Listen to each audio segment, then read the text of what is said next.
Southwestern Family of Companies welcomes you to the Action Catalyst. Each week, our diversely and amazingly accomplished guests share their insights and inspirations to help us ignite our own. So let's invest attention together to breathe, to reflect and refocus, and decisively defeat that voice we call Mr. Mediocrity. Then let's enjoy moving forward to make a positive difference in our world. Privileged to be your host, this is Dan Moore. We look forward to sharing our guest with you today. Alan Stein Jr. teaches proven strategies to improve organizational performance, create effective leadership, increase team cohesion and collaboration, and develop winning mindsets, rituals, and routines.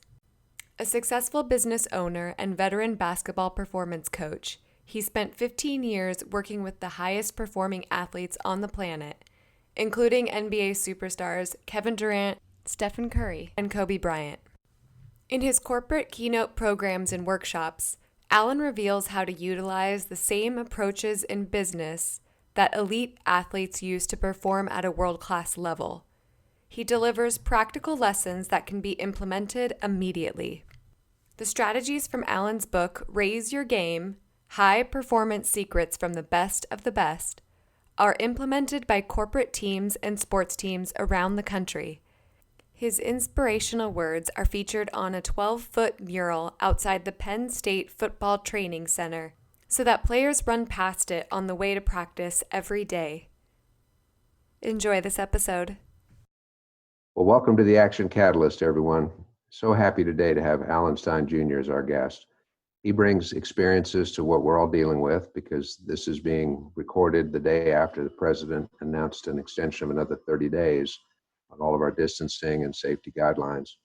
So Alan brings a wealth of experience in helping people through challenging situations, having worked with not only some great corporations over the years, but also some of the most competitive performance athletes anywhere at any time. We know these experiences will be extremely helpful to all of us. So Alan, welcome to the Action Catalyst. Oh, my pleasure to be here. It's great to connect with you, Dan. Well, we appreciate your time today. I wonder if you could maybe share some of the main pivot points in your life that sort of led you into the learnings that you've gained and the ability to help people through challenging circumstances. Most certainly. I was taught at a very young age, and I think if I had to give the best piece of advice I've ever been given, it's find the intersection between what you're really good at and what you enjoy most. Where you have some natural talents and where you're most passionate. And for most of my entire life, that has been around the game of basketball. I fell in love with the game at 4 or 5 years old, and here 4 decades later, basketball is still a major staple in my life. And now I've had lots of twists and turns between being 4 and being 44, which I am at present day. But they've all had something to do with the game of basketball. And I'm so thankful that I've been able to kind of combine my love for a game with something that I believe I've had some natural acumen with. And that's leading others, inspiring, teaching, coaching, anything under that leadership umbrella. I did spend most of my career as a basketball performance coach, helping elite players on the court run faster and jump higher and improve their athleticism. And then 4 years ago, I made a very purposeful pivot into the corporate world, where I now work as a keynote speaker and an author and help executives and leaders and teams do the exact same thing in business that those elite athletes did on the court, which is maximize their performance. But most of what I share in the business world today is through the lens of someone that spent all of their time around the game of basketball. So, and certainly I don't think anyone has seen anything close to what we're all experiencing right now with this pandemic, but there are certainly portions of other areas of life that we can and should draw from, ways that we overcome adversity, the way that we view different challenges, and I'm drawing on my background very heavily to make sure not only that myself and my family can be prosperous during this time, but I'm certainly hoping that I can be of value to others so that they can get through this trying time as well. Well, I'm sure that's going to happen, and that's what I'm really looking forward to our conversation today. Your book that's out now, we want to hear more about that later, but it's really called Raise Your Game. And it seems as though this entire environment we're all in is causing each of us as individuals to have to raise our games. What ways have you kind of observed that in your loved ones and your family and friends around you? How are people raising their games so that we can all derive inspiration from them? Well, specifically with the acuteness of what we're going through now, I just think it's important that folks uh, take a deep breath, acknowledge and admit that this is really and truly, I mean, as cliche as it sounds, it's an unprecedented time because no one's ever gone through this before, and that now it's vital to have very high self-awareness and be able to process and manage and understand the more than likely roller coaster of emotions that you're feeling right now. I mean, I know for myself, I mean, I've been on somewhat of a roller coaster these past few weeks as well, with varying degrees of feeling anxious and worried to other degrees of feeling very optimistic and positive. To now, I'm at a point now where, I'm looking at the current state of the world almost as a challenge, and that excites me. It's almost like a Rubik's cube that I'm trying to figure out. As a professional keynote speaker, I make most of my living on stages in front of live audiences. So this coronavirus is in some way, shape, or form decimated my livelihood, but I'm not dwelling on that. Instead, I'm figuring out what other skill sets do I have and what other ways can I add value to other people so that I can pivot during this time. And, I don't know that we'll ever go back to a normal, but when things do get back to somewhat resembling what they were before, that stuff will just naturally pick up. So right now I'm looking at this as a challenge. And, to draw on a basketball analogy, I was able to work for a few elite level coaches. And, if you picture a coach drawing up a game plan and in the first 3 minutes of the game, their best player picks up 3 fouls and is going to have to sit for a while. Well, they can pretty much tear up the game plan that they had before because everything has changed now. And they can whine about it and cry about it and yell at the referee and be disappointed in their player, or they can just put that in the rearview mirror and refocus their lens on, okay, now that my best player has to sit out, what do I need to do now to give my team the best chance to be successful? And that's how I'm viewing this state of affairs. And I certainly don't say that lightly. I know that they're losing loved ones. People are losing their retirement money. People are being laid off. They're losing jobs. And I don't want to make light of any of those scenarios because that those are big obstacles to overcome. But at some point, everyone needs to be able to refocus that lens and decide what is the best that I can do right now with the information that I have and the skills that I have. And that's what I'm really trying to help folks focus on. That is a fantastic message, Alan. What is the best I can do right now with the skills I have and the knowledge that I have at this moment? Hopefully I captured that correctly. That's exactly. You did. That was perfect. No, that is a brilliant insight. Um, do you find that in coaching athletes, what's the best way for them to focus on their own controllable actions as opposed to looking up and it's fourth quarter and they're 19 points behind? The two things that I firmly believe, all of us, athletes or not, there's only two things that we have 100% control over 100% of the time, and that's our own attitude and our own effort. Now, there's certainly other things that we can have a very heavy influence over. There's other things we can impact, things like preparation and enthusiasm. But I really believe preparation and enthusiasm are just somewhat combinations of effort and attitude. So for me, and this is even more important during times of crisis or during times of adversity, is getting razor sharp on your own attitude and effort, because that is what you can control. And as soon as you start spending too much time anxious and worried about things outside of your control, it starts to negatively affect the things that you do have control over. And, if we look at effort, I mean, effort is always a choice. A lot of people will admit that working hard is a choice, but they won't admit the other side of that coin, which means if working hard is a choice, well, then not working hard is also a choice. And people rarely own up to that side of it. More times than not, if you ask the average person why they chose not to give their best effort, they'll come up with some type of excuse. They'll blame somebody else, or they'll just complain about the state of things and make it seem as if they couldn't have given their best effort because the way the rest of the world is. And I'm so big on self-accountability that I try never to hide behind that. So your effort, and right now, the effort that you give during this quarantined period is completely up to you. And once again, I want to make sure that I keep the disclaimer that just because something is basic in premise doesn't mean it's easy to do.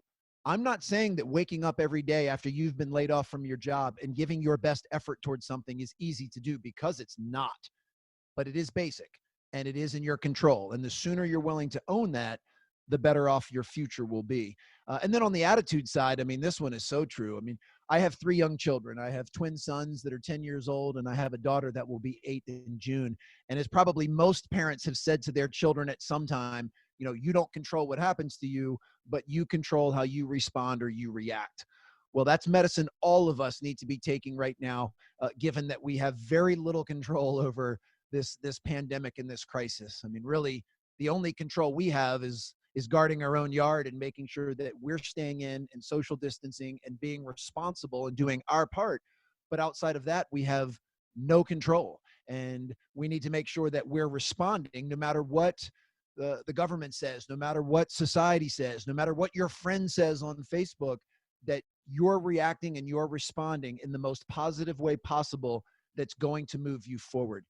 People need to realize that what you're doing right now during this quarantine period is laying the foundation for what you're going to be able to do when this ban is lifted and we're all allowed to go back to normal. So I'm hoping that everyone's inspired by the challenge of setting the table appropriately now so that you can eat well when things get better. Mm-hmm. You said something about your children. Can you share any insights on how you're coaching them? Because undoubtedly they have their own anxieties, their own fears, as well as the delight of maybe getting a bit more sleep and all those things that kids look forward to.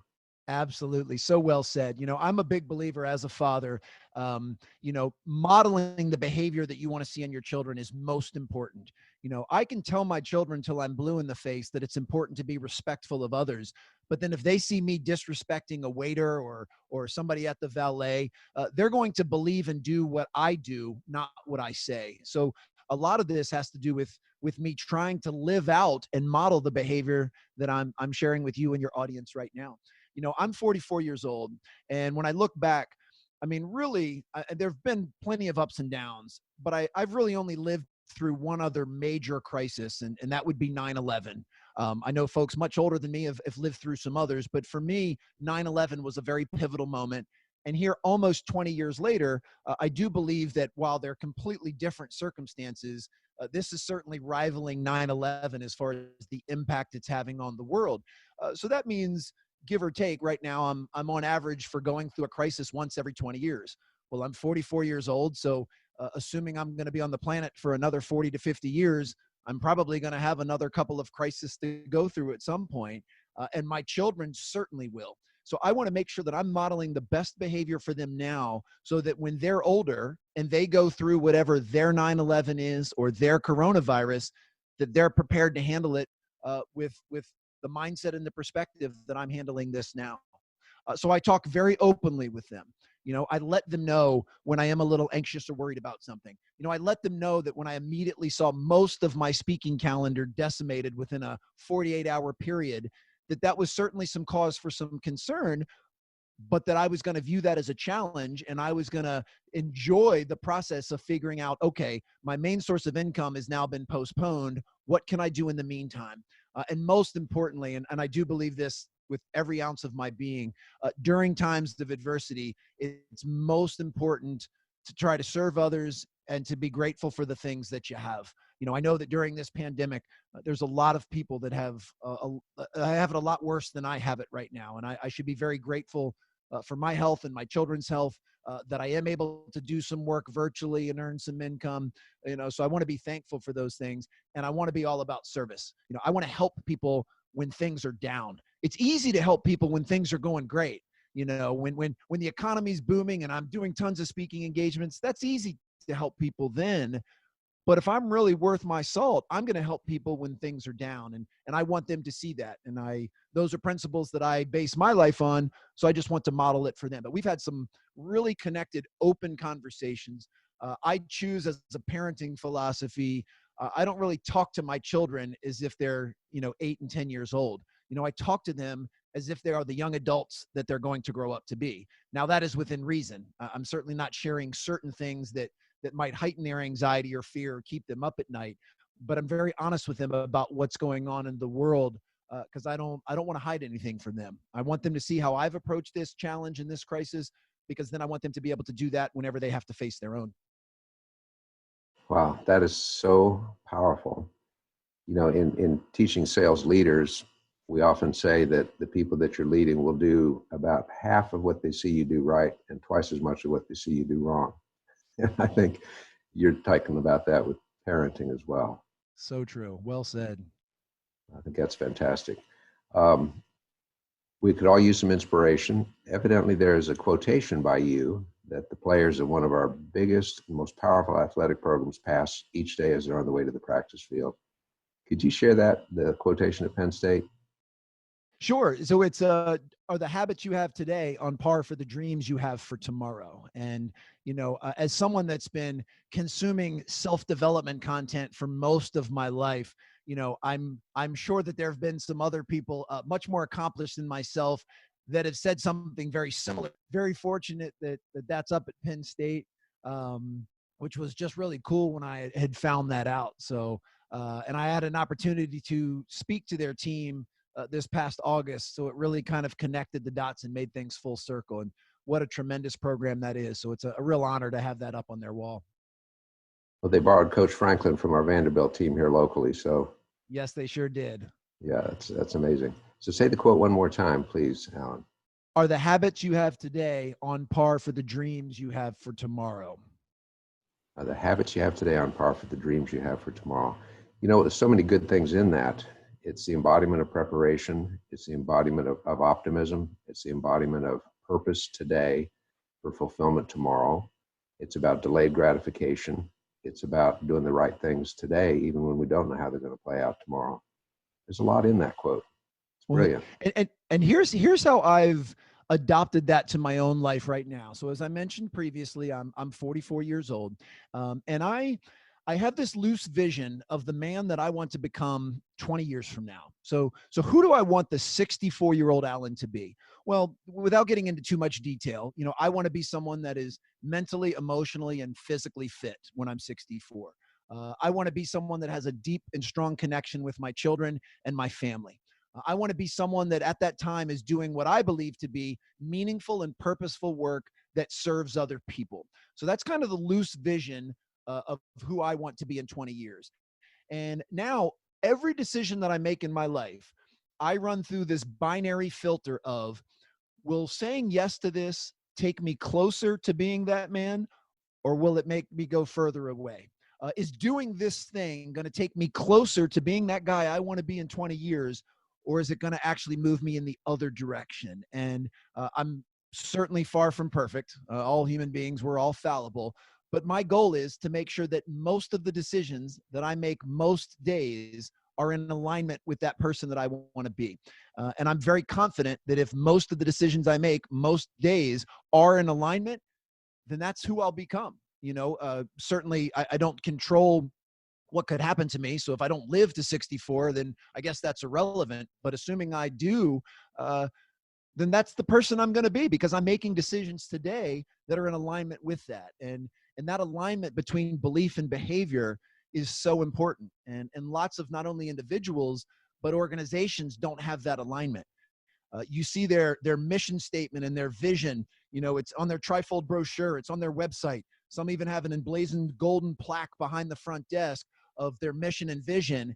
And then you walk in and you spend 20 minutes with them and you realize that the behavior of everyone in that organization is not in alignment with that mission or vision. They talk a good game about who they think they are, but their behavior shows otherwise. And that would be how I would describe a poor work environment or a poor work culture, is that they don't have the alignment between beliefs and behavior. Well, it creates real cognitive dissonance when the stated mission is one thing, but all the behaviors are the opposite. And that really messes with people. And that starts with leadership, like we said before. If the leadership is not living their life in alignment with what it is that they expect everyone else to do, that team's got no chance. I mean, it's already hard to get any group an organization, a group of individuals to come together and have the buy-in and believe in required to accomplish the lofty goals that most organizations have, but it has to start at the top. If the leader doesn't live those things every day of their life during the seen and the unseen hours, that team has no shot.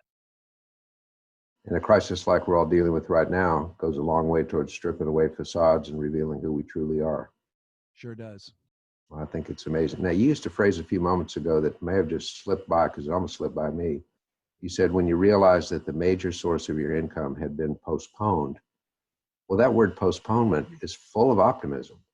You know, absolutely. a lot of people are saying their major source of income disappeared or their business all canceled, but you said postponed. And I think that itself tells us something about your mindset. Most certainly. Well, in the speaking world, and it's funny because I have lots of speaking colleagues that have been in the professional speaking circuit much longer than I have. So they were professional speakers when 9/11 happened and when the recession of 2007 and 2008 happened. So they've seen things kind of ebb and flow, and they've given their opinion of when things will again go back to normal, if there ever will be a normal again. And I just have the optimism that the speaking world and the training world and the development world and serving others, it's going to come back at some point. Now, whether that'll be in 3 months or 6 months or 2 years, I certainly don't have a crystal ball. I don't know, but I know that it will get back at some point. And that's how I choose to look at it, is simply postponed. And the other thing, it's so important at a time like this. It's so easy for us to look internally and think, okay, woe is me. I'm a speaker. I'm not doing any engagements now. My income is hurting. Oh, this sucks for me. But when you take a second and step outside of yourself, let's just use the narrow world of the speaking world, of the speaking industry. I'm not in this by myself. Certainly I've got colleagues in the same boat, but I've got lots of wonderful bureau partners whose entire job is to book speakers for events. Well, those people are hurting now too. You've got meeting planners that their sole job is to put on events for others. Those people are hurting. The corporations are hurting. Lots of these groups hold annual events and they spend sometimes, multiple six figures to bring all of their team in for a very inspiring, impactful, educational week or weekend or few days. And now they're not able to do that either. So there's lots of people that are heavily affected by this. And, it took me about 24 hours to kind of quit stewing in my own poo and say, all right, this isn't just about me. Let me look at all the other people that are hurting too, and how can I help support them? And that was why, one of the first things I did was reach out to my bureau partners and meeting planners and say, hey, what can I do to help you? Just know that if you have any clients that need a virtual pick-me-up or a webinar, I'm here for you. Like, I'm not worried about charging anybody. Like, I'm just here to give and help others. Because inevitably, as you said so brilliantly and with so much insight, right now we're all revealing our true character. And I want to make sure that in a time of need and a time of crisis, that my character shines bright. And I'm confident that will sustain me when things go back to normal. And it's okay to press on through fear, isn't it, Alan? Absolutely. Because we're all feeling that. Wow, that's powerful. And incidentally, when you were born, I was 20. Oh, okay. So what you're saying kind of resonates. Absolutely. And we're all going to become a future self. God willing, we get through this and other crises. We're going to be a future self. We can't suddenly become that person. We're in the process of becoming it every day. I think that's fantastic. The other thing I do when I look at something like this, and please know too that not you in particular, but anybody listening to this, that I'm positive and I'm optimistic. But that doesn't mean my entire life is Pollyanna. That doesn't mean that I don't have negative thoughts, or that I don't have times of being somewhat cynical or pessimistic, or that I just think everything is hunky-dory at all times. No, but I do have a firm belief that if you do the right things, things will unfold the way they're supposed to, and the future will be bright. And that is, it's critical to look at things like that. And, again, it's easy for me to say right now, given someone that I have my health, my children have their health. Yes, I'm in quarantine, but I'm still able to see those that I love. I'm still able to serve others. And while my job has pivoted, I'm still able to do things. I don't have it near as bad as a lot of people do. And I could certainly understand right now if you were listening to this and you had a relative that got COVID-19 and has been really sick, and you just got laid off from your job, and you've got an infant at home, so you can't ever get any sleep. I could understand why someone might be listening to this and either rolling their eyes or potentially even giving the speakers the finger while I'm talking about this stuff. But the way I look at it right now, you can make two lists. You can make a list of all of the negative ways that this is affecting your life, but you can also make a list of all of the positive ways. And during a crisis, it's harder sometimes to see that list of positive things, but it's there. And I just choose to, and I'm aware of both lists. This is not about having my head in the sand or not paying attention. I'm aware of both lists. I'm just choosing to pay more attention to and feed the list of positive things. I mean, as we kind of joked about before, I mean, when else are you going to have a 4 to 6 week staycation where you can just stay at home and get some things done? I mean, this never happens. Well, I want to take advantage of that. I'm writing my second book. I'm working on some other projects that had been slower to get to because my schedule was busy before this. So I'm trying to focus on those positive things, but I'm not ignoring the negative. I know that they're there. But I also think that generally speaking, between the media and social media, that negative list gets heightened and highlighted probably 10 to 1 what the positive list does. And I don't think it's that out of balance. So it really just comes down to what do you choose to focus on? And for me, I'm going to choose to focus on the things right now that are positive. I think it's absolutely fantastic. Tell us a little bit about your book. The actual title is Raise Your Game, High Performance Secrets from the Best of the Best, and how people can get it. Sure. Well, the book's been out just over a year. It came out in January of 2019, and it is my first book. I've been a voracious reader ever since college, and there have been so many books and so many authors that have really had a pivotal impact on my own life and my perspective. And I thought that if I had an opportunity to contribute to that, to write something that could be a positive resource for someone else, that was something I really wanted to do. And I also realized that in my 20 years of being a basketball performance coach and being able to watch, work with, and observe the best players and coaches in the world, that I was privy to a lot of information that I saw during the unseen hours that a lot of people weren't privy to. And I'm a big believer that a candle loses nothing by lighting another candle. If I have some information, if I share that with you, Dan, that doesn't take anything away from me. All it does is add something to your bucket. And then if you share that with your audience, which you do so brilliantly, now you're filling their bucket. And meanwhile, nothing's been removed from me. Nothing has been taken away. So I'm such a big believer in giving and serving and putting that out there. That was the main impetus for writing the book. And really, I just took all of the stories and lessons that I had learned throughout my life in the basketball space and show people how to apply those not only to their own life, but specifically to their business. And, what are some of the mindsets that a guy like Kobe Bryant or Kevin Durant or Stephen Curry had, and how can you apply those to what you're doing and with your craft? And I write it in a very specific way that even if you don't like basketball or you don't like sports, that's irrelevant. I mean, you're going to hear some sports stories and lessons for sure in the book, but that the actual lesson on how you can apply it to your life, it's not about basketball. It's about something much bigger than that. And I've certainly learned that leadership has very high utility, that excellent leaders would be excellent leaders in any industry and any genre. In fact, I think one of the things that's helped my parenting the most is living out these lessons of leadership that I learned through basketball and I've learned through business. So I do hope the book is a helpful resource to anyone that chooses to pick it up. And it's funny, I've been getting tons of bulk and team orders during this quarantine of very conscious and innovative leaders that want their people to have something to do during this downtime. So I've had tons of people order books and then send them out individually to their team, or just leave them in a box on their doorstep to practice safe social distancing, and folks just come by and pick one up as they want. And then they virtually get together once every couple weeks and they kind of chat about what they've been reading. So it's been really neat to see the book be helpful in this time of need. Oh, I think that's absolutely fantastic. So I'm so glad to hear it. Well, Alan, time with you flies by really, really quickly, and your insights and your wisdom They're definitely going to stick with me, and I know they will with our listeners too. Wonderful. Thank you so much, Dan. This was awesome to finally connect, my friend. You bet. Stay the course and keep making the difference as you are. Very best to you and your family. If you enjoyed this podcast, please make sure to subscribe.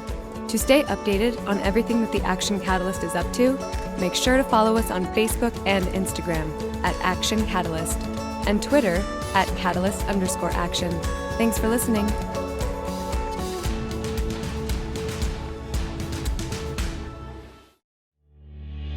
This episode is sponsored by Southwestern Coaching. Southwestern Coaching has helped over 12,000 people increase their incomes by over 25% on average.